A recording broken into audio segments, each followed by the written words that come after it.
सबसे पहले आप सभी को गणतंत्र दिवस की हार्दिक शुभकामनाएं। बहुत ही अच्छा अब तक का कार्यक्रम रहा,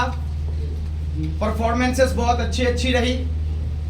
और ये कहने की बात नहीं कि आपका हौसला और देश के प्रति प्यार काबिले तारीफ है, लेकिन इन सब के पीछे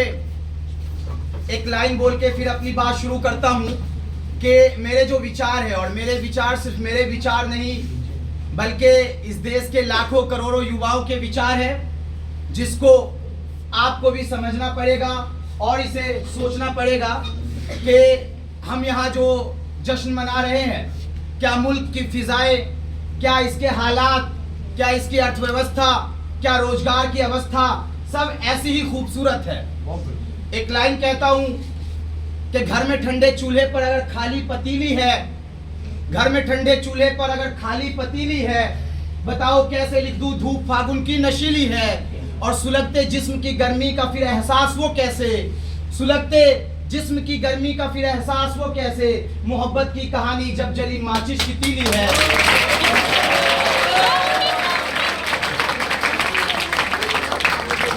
हम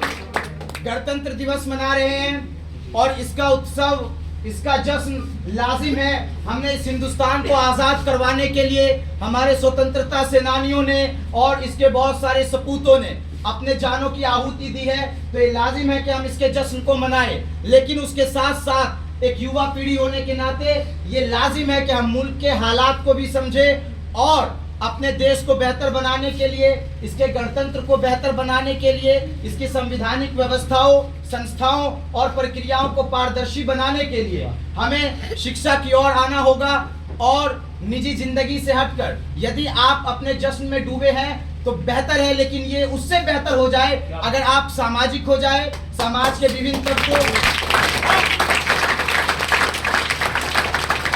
समाज के विभिन्न तबकों के बारे में सोचे। और यदि आप अपने राष्ट्र से प्यार करते हैं, सर आखिरी बात, यदि आप अपने राष्ट्र से प्यार करते हैं तो इसका मतलब ये कदापि नहीं होता कि आप इसकी पर्वत, इसकी नदियों, इसकी भूमि, इसके खेत और खलिहान से प्यार करते हैं। नहीं करते। हम प्यार करते हैं यहाँ रहने वाले लोगों से, चाहे वो किसी भी जाति के हो, धर्म के हो, किसी भी रंग रूप के हो, वेशभूषा के हो, किसी भी संप्रदाय से हो या भारत के किसी भी राज्य से हो। यदि आप ऐसा कर पाते हैं तो आप ये कहने के हकदार हैं कि आप हिंदुस्तान को प्यार करते हैं। हिंदुस्तान सिर्फ इसकी पर्वतों, इसकी नदियों से नहीं